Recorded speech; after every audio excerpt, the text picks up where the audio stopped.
di mitezza, Spirito di pace scendi su di noi e riempici, sorgente d'acqua viva. Hola y bienvenidos a todos los que se conectan en este momento. Ya este es el final de nuestro congreso, la preciosa sangre de Jesús, en el día de hoy. Y cerramos con esta reflexión sobre el sellamiento con la sangre preciosa de Jesús. Voy a comenzar con una lectura de la primera carta de San Pedro, en el capítulo 1, desde el versículo 17, y dice: rescatados por la sangre de Cristo. Y si llamáis Padre al que sin hacer acepción de personas juzga a cada uno según sus obras, comportaos con temor durante el tiempo de vuestra peregrinación, sabiendo que habéis sido rescatados de vuestra conducta vana, heredada de vuestros mayores, no con bienes corruptibles, plata u oro, sino con la sangre preciosa de Cristo, como corderos sin defecto ni mancha, predestinado ya antes de la creación del mundo y manifestado al final de los tiempos para vuestro bien, para quienes por medio de él creéis en Dios, que le resucitó de entre los muertos y le glorificó, de modo que vuestra fe y vuestra esperanza se dirijan a Dios. Ya que habéis purificado vuestras almas por la obediencia a la verdad, para un amor fraterno, no fingido, amaos de corazón intensamente unos a otros, como quienes han sido engendrados de nuevo, no de un germen corruptible, sino incorruptible, por medio de la palabra de Dios viva y permanente, porque toda carne es como heno, y toda su gloria como flor de heno. Se seca el heno y cae la flor, pero la palabra del Señor permanecerá para siempre. Esta es la palabra que os ha sido anunciada como buena nueva. Palabra de Dios. Pues, hermanos, teniendo en cuenta todo esto que hemos leído de San Pedro, les comparto algo muy importante para esta reflexión desde el catecismo. Y es la liturgia como fuente de vida, desde el numeral 1071 en adelante. Dice: la liturgia, obra de Cristo, es también una acción de su iglesia. Realiza y manifiesta la iglesia como signo visible de la comunión entre Dios y los hombres por Cristo. Introduce a los fieles en la vida nueva de la comunidad. Implica una participación consciente, activa y fructífera de todos. La Sagrada Liturgia no agota toda la acción de la Iglesia. Debe ser precedida por la evangelización, la fe y la conversión. Solo así puede dar sus frutos en la vida de los fieles. La vida nueva, según el Espíritu, el compromiso en la misión de la Iglesia y el servicio de su unidad. La liturgia es también participación en la oración de Cristo, dirigida al Padre en el Espíritu Santo. En ella toda oración cristiana encuentra su fuente y su término. Por la liturgia el hombre interior es enraizado y fundado en el gran amor con el Padre, con el que el Padre nos amó, en su Hijo amado. Es la misma maravilla de Dios que es vivida e interiorizada por toda oración en todo tiempo en el Espíritu. Pues, hermanos, hay algo importante por lo cual entendemos que la liturgia comienza a dirigirnos en esta reflexión sobre el sellamiento con la sangre de Cristo. ¿Por qué? Porque en la Santa Eucaristía nosotros nos encontramos con ese sacrificio del Señor. Y en ese sacrificio encontramos ese cáliz con la sangre. Y ese cáliz nos consagra a nosotros en ese misterio de nuestra redención, que es aquella sangre con la que Jesús pagó nuestra libertad. Y conocemos que esa sangre, que es un alimento de ángeles, un don superior, es algo que el Señor hizo por nosotros al encarnarse y vivir esos 33 años entre nosotros, morir en esa cruz, derramar esa sangre y luego resucitar. Y aquí encontramos nosotros ese don maravilloso en el cáliz durante la Eucaristía. ¿Qué sucede? Que nosotros somos seres sobrenaturales por el bautismo ya. Y por lo tanto, esa sangre de Jesús se convierte místicamente en un vestido, en un sello para aquellos que caminan en obediencia a Dios. Para nosotros participar en el sacrificio de la Eucaristía, de la misa, necesitamos prepararnos.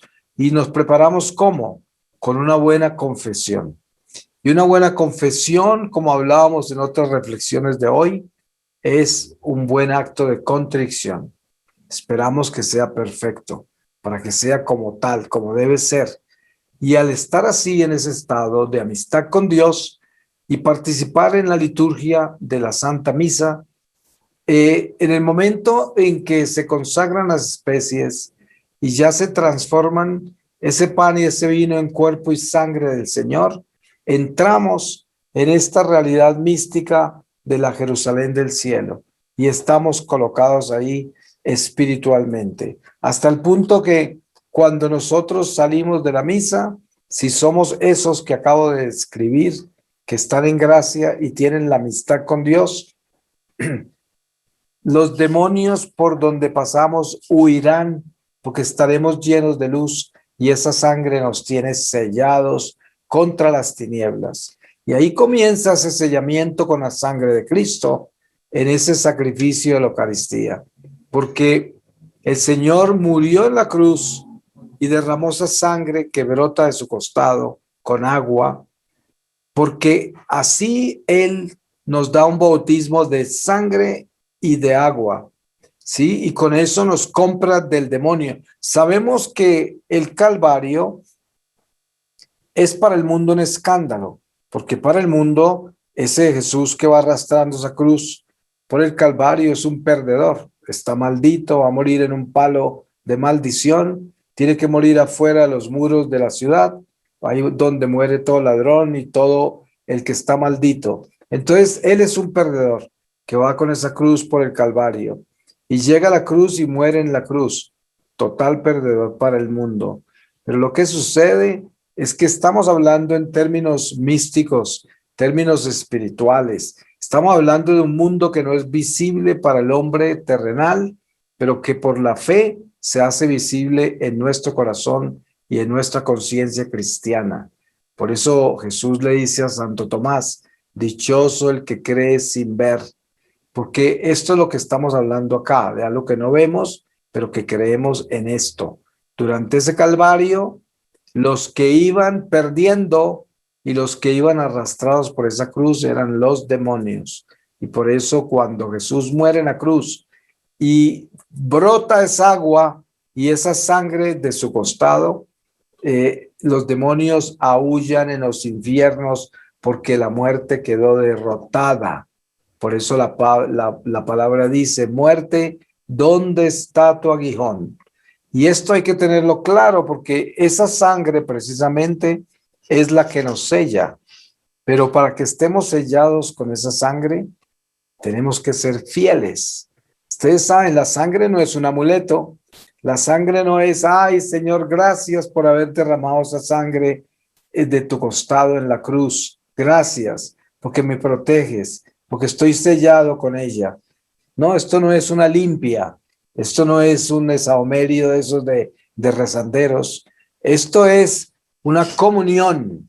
Para que yo esté sellado con la sangre de Cristo, yo tengo que estar cristificándome.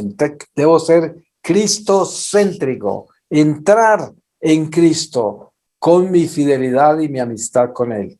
Y estar constantemente reanudando y renovando esa amistad con Dios por medio de los sacramentos. Por eso es que esta sangre preciosa es para nosotros el vestido de gala del cristiano en el destierro. Es el vestido, es la coraza, es el soldado que se identifica ante las tinieblas con ese vestido rojo y dice: soy de Cristo, nadie me puede tocar. ¿Quién me podrá separar de su amor? Soy del Señor. ¿Quién como Dios?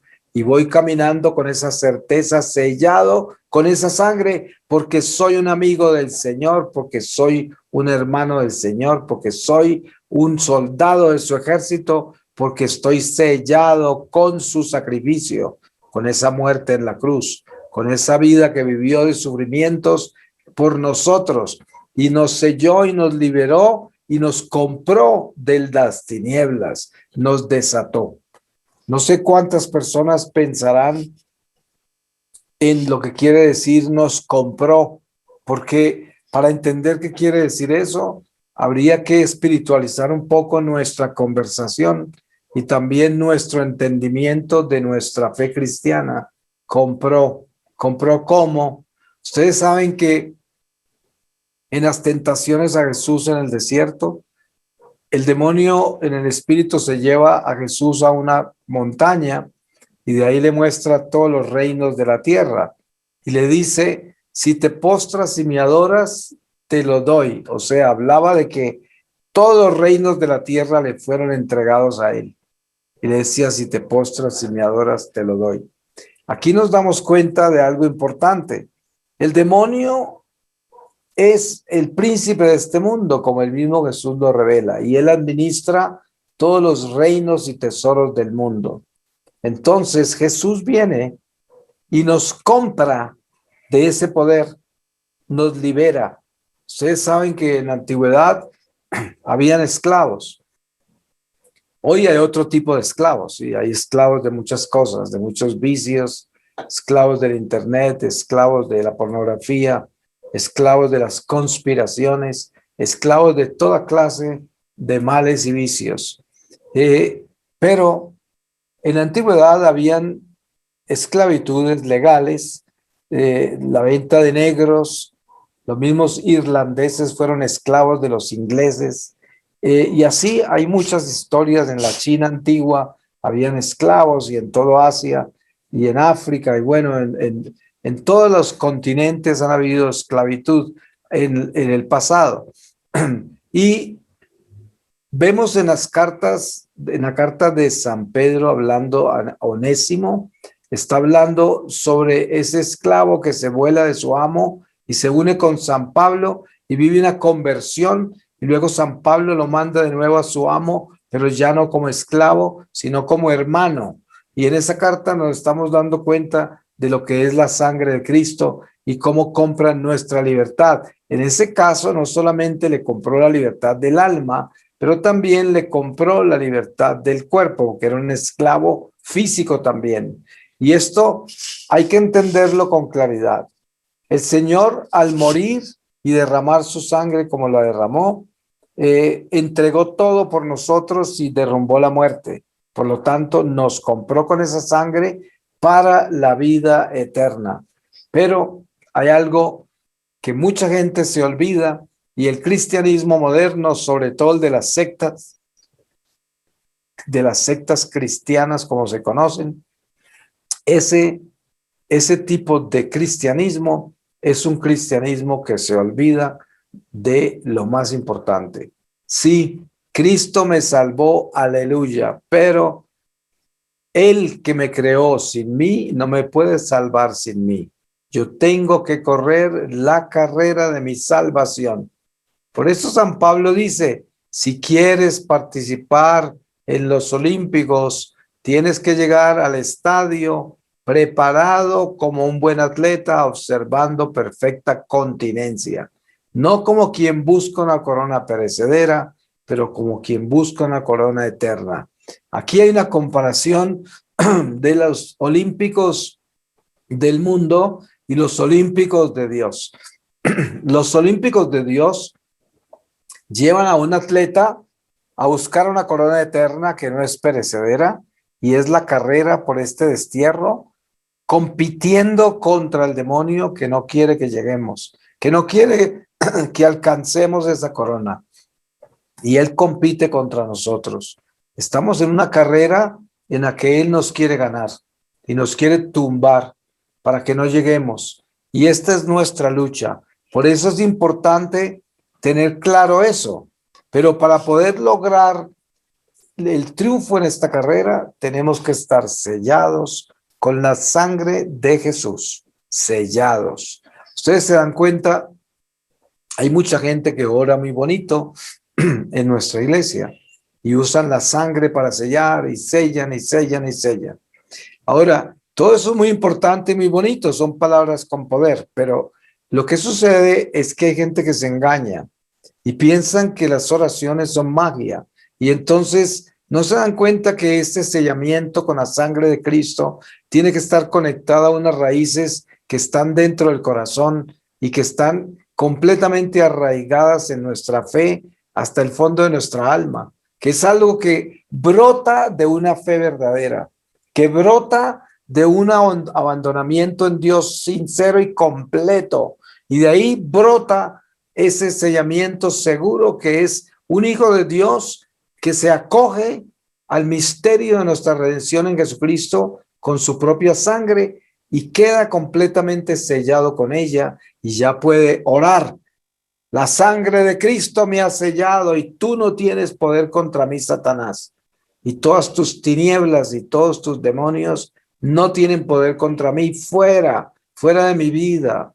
Y esto es importante entenderlo. Esas palabras se pueden pronunciar simplemente como un conocimiento de las palabras, pero es que esas palabras no tienen vida ni tienen fuerza si esas palabras no brotan de una conversión del corazón sincera y un compromiso con Dios que venga de las más profundas raíces de mi alma. Eso es, miren ustedes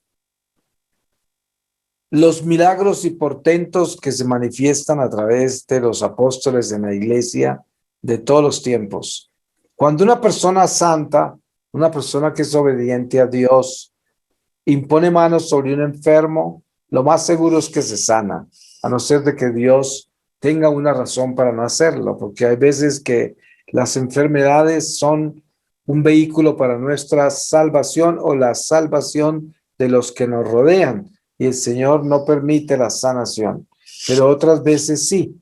Entonces, una persona que esté en un buen estado de amistad con Dios está sellada con su sangre. Y cuando impone las manos sobre el enfermo, la luz de Dios desciende sobre el enfermo y queda armonizado, por decir así, queda sano, porque baja la armonía, baja la perfección, baja la luz que es el Espíritu Santo. El instrumento no tiene nada que ver con eso, es un ser humano miserable igual que todos, pero la luz de Dios que se transmitió por medio de un apóstol que es fiel a Dios, que tiene la amistad con Dios en orden, es la que sana. Entonces, nos damos cuenta que tenemos que ir mucho más allá de la oración. Hay muchos ministerios de sanación y liberación y ministerios por cantidades que trabajan con la sangre del Señor. Y qué bueno, ojalá que hubieran millones, pero lo importante es la catequesis. Lo importante es la formación del fiel. Antes de hacer todos esos congresos de sanación y liberación, le deben enseñar a la gente, aunque sea por un momento, lo importante que es que tengan el corazón comprometido con esas acciones, para que si se sanan, entiendan qué les pasó y la responsabilidad que tienen. Yo conozco muchas personas que se han sanado en un estadio, después de los gritos del pastor o el predicador, pero después salen al mundo y no saben lo que les sucedió y no saben cómo dar gracias, no saben cómo mantener la gracia o a veces ni siquiera están en gracia, porque así de generoso es el Espíritu Santo cuando dos o más se reúnen en su nombre a orar. Pues aquí está muy claro la necesidad que tiene la iglesia de ser muy precisa en su catequesis, muy responsable, de no llegar a traer todas las cosas y los dones y las gracias de la iglesia sin que la gente sepa qué es lo que va a recibir. Eso es un error muy grande porque estamos lanzando a la gente a un mundo supersticioso, mágico, un mundo de prodigios y portentos que de repente económicamente son muy buenos para el predicador, pero que no dan fruto porque la gente no entiende lo que recibió si es que lo recibe. Y aquí está la importancia de lo que es el sellamiento con la sangre de Cristo.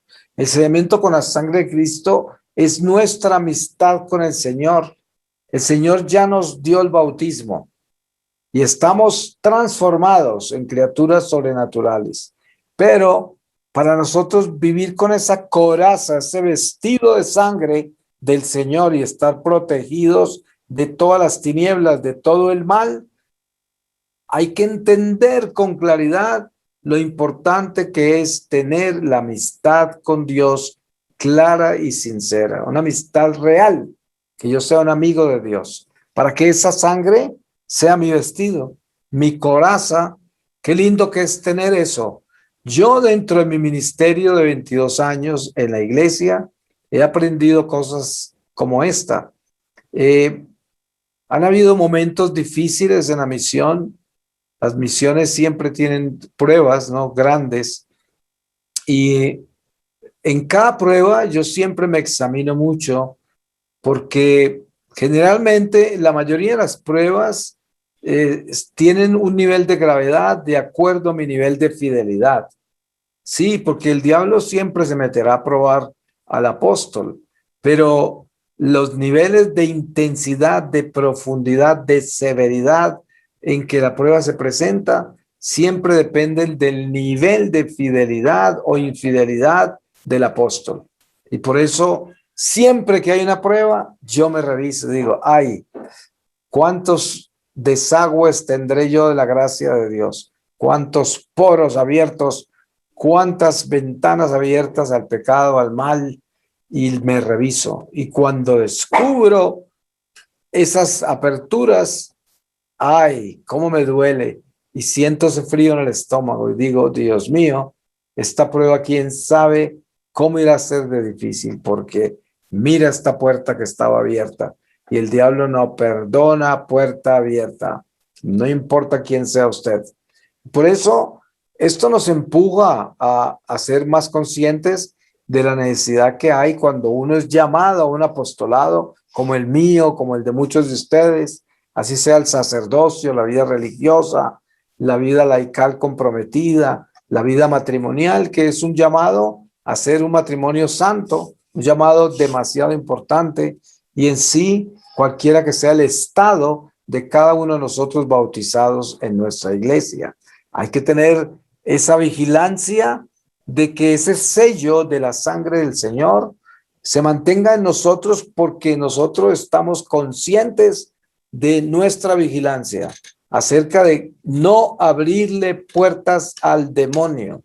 Y cada uno de nosotros sabemos y somos conscientes de cuáles son nuestros abismos, a dónde está nuestra habilidad, nuestra fragilidad, a dónde está todas esas vías que nos llevan a caer. Todos nosotros las conocemos.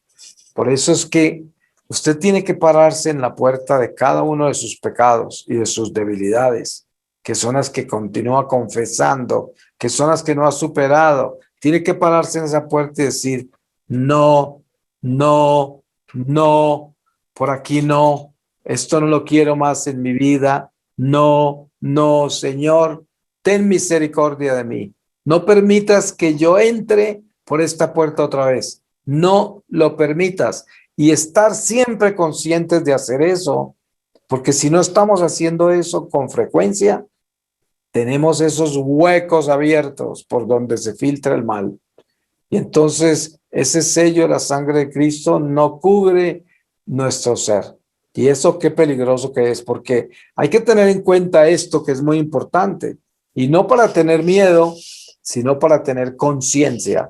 Y es, como hijo de Dios, marcado por los ángeles, porque yo he sido bautizado, soy marcado.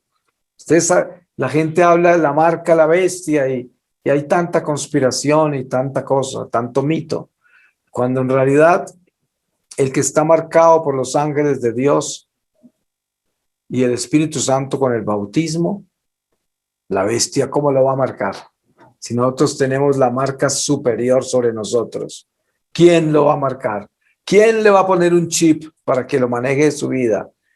Por eso, cuando la gente dice, ojo, que le van a poner un chip, yo digo, esta gente parece retardada, como que no conoce el evangelio. A un hijo de Dios no le pueden poner un chip. Nosotros estamos marcados con la sangre del Señor y ni el veneno nos toca, por si acaso no han leído bien el evangelio, ni el veneno. Miren ustedes los santos como San Benito, que lo querían envenenar sus propios monjes, y otros santos. Hay otros santos que a San Antonio de Padua mismo y otros los quisieron envenenar y el veneno nunca les hizo efecto a ellos, porque pasó siempre algo que detuvo eso. San Pablo, nada menos que en Malta, en esa isla, ¿qué pasó? Del fuego salió una serpiente que se le enredó en sus brazos y lo consideraron un dios todos los nativos porque esa serpiente no le hizo nada después de que lo mordió y San Pablo no se murió y el veneno no le hizo efecto. Pero estas son las promesas. Por eso, si nosotros somos estos instrumentos de Dios con el sello de la sangre de Cristo, ni el veneno nos hace daño, ni una serpiente venenosa nos puede matar aunque nos muerda. Nadie nos puede implantar un chip. Nadie puede tomar control sobre nuestra vida. ¿O es que estamos hablando de un poder inferior que es la sangre? No, es un poder superior por encima de todos los poderes. Pero acuérdense de esto. Como estamos escogidos y separados, el diablo nos odia y no pierde un instante en mirar qué estamos haciendo. El diablo anda con una lupa así. Mientras estemos en tránsito por este destierro, estamos en su territorio. Esto hay que tenerlo claro. Estamos en el destierro. Eso quiere decir que cada vez que usted se desplace por esta tierra, va muy contento de viaje de una ciudad para otra, está de compras, está por allá bailando, está por allá comiendo, está por allá trabajando. No se olvide, está en el destierro, por lindo que le parezca, es el destierro. Y por lo tanto, el enemigo está encima porque este es su territorio y tiene una lupa puesta sobre usted. Esto no es para tener miedo, sino para estar conscientes y vigilantes. Eso es lo que es importante. Y por eso caminemos con la conciencia de tener ese sello de la sangre por nuestra amistad incondicional con Dios. Porque lo contrario, si somos tibios, mediocres, si pensamos que podemos entrar y salir de la gracia como un deporte, entro, como dicen, el que peca empata, como dicen en lenguaje callejero, estamos equivocados y en peligro porque el demonio no perdona oportunidad. Toda oportunidad que tiene se la cobra porque usted está bautizado y usted es un enemigo de él. Mire, en el momento que usted está en el vientre de su madre, ya el demonio está ahí montando su guardia contra usted porque sabe que usted vino a hacerle daño a él. Si es una madre católica la que tiene ese niño ahí, y a veces hay misterios, ¿no? De seres escogidos por Dios para una misión especial. Y desde el vientre de la madre el diablo sabe, y a veces no está en el vientre de una mujer católica. Y sin embargo, ese instrumento que hay ahí viene a hacerle daño al diablo y el diablo sabe. Y desde el vientre la mamá ya le monta la guardia. Así es. Pero miren, esa sangre del Señor, que es nuestro sello, nuestra protección más grande, con ella nos compró. Piensen en esto. ¿Qué significa comprarnos? Eso significa de que si nosotros entendemos eso, sabemos que para que esa sangre se haga efectiva para mi libertad, yo tengo que serle fiel a la sangre, porque si no le soy fiel a esa sangre, mi libertad no está constituida en este destierro, no. Para que yo pueda caminar por este destierro sellado con esa sangre, necesito ser perfectamente fiel. Tengo que serle fiel a Dios. Tengo que tener mi amistad con Él. Y esto es definitivamente importante, vital desde todo punto. Voy a pedirle al Señor su palabra para terminar con esta reflexión y con este retiro de hoy. Y con esto el Señor nos da la despedida. Y les voy a leer a ustedes de la carta de San Pablo a los Gálatas, en el capítulo 5, desde el versículo 13. Los frutos del Espíritu y las obras de la carne. Porque vosotros, hermanos, fuisteis llamados a la libertad, pero que esta libertad no sea pretexto para la carne, sino servíos unos a otros por amor. Pues toda la ley se resume en este único precepto: amarás a tu prójimo como a ti mismo. Y si os mordéis y os devoráis unos a otros, mirad que acabaréis por destruiros. Y os digo, caminad en el Espíritu y no deis satisfacción a la concupiscencia de la carne, porque la carne tiene deseos contrarios al Espíritu, y el Espíritu tiene deseos contrarios a la carne, porque ambos se oponen entre sí, de modo que no podéis hacer lo que os gustaría. Si os dejáis conducir por el Espíritu, no estáis sujetos a la ley. Ahora bien, están claras cuáles son las obras de la carne: la fornicación, la impureza, la lujuria, la idolatría, la hechicería, las enemistades, los pleitos, los celos, las iras, las riñas, las discusiones, las divisiones, las envidias, las embriagueces, las orgías y cosas semejantes. Sobre ellas os prevengo, como ya os he dicho, que los que hacen cosas así no heredarán el reino de Dios. En cambio, los frutos del Espíritu son la caridad, el gozo, la paz, la longanimidad, la benignidad, la bondad, la fe, la mansedumbre, la continencia. Contra estos frutos no hay ley. Los que son de Jesucristo han crucificado su carne con sus pasiones y concupiscencias. Si vivimos por el Espíritu, caminemos también según el Espíritu. No seamos ambiciosos de vanagloria, provocándonos unos a otros, envidiándonos recíprocamente. Palabra de Dios. Pues le damos gracias a Dios por la oportunidad que nos dio hoy de compartir estas reflexiones y estos testimonios. Le damos gracias a Dios también por la vida de Diana Castilla y Ángela García, nuestras conductoras, y por todos ustedes que se han conectado y se han unido en esta comunidad virtual, porque el Señor nos bendice a todos en unidad, porque nos hemos reunido para glorificarlo a Él, no a ninguno de nosotros, sino a Él, que es nuestro Señor y nuestro Dios, y a Él le damos toda la gloria, y con esa sangre nos sellamos, y sellamos todas sus familias, todas sus necesidades materiales y espirituales, todas sus inquietudes, sellamos todas sus vidas, y sellamos nuestras naciones aquí representadas, y sellamos todas nuestras luchas, sellamos todo lo que concierne nuestra pequeña vida que está en Dios. Que Dios nos mantenga firmes y sobre todo, como dice San Pablo en esta carta que leímos al final, hay que buscar esa santidad y mantenernos embriagados con la sangre preciosa del Señor. Amén.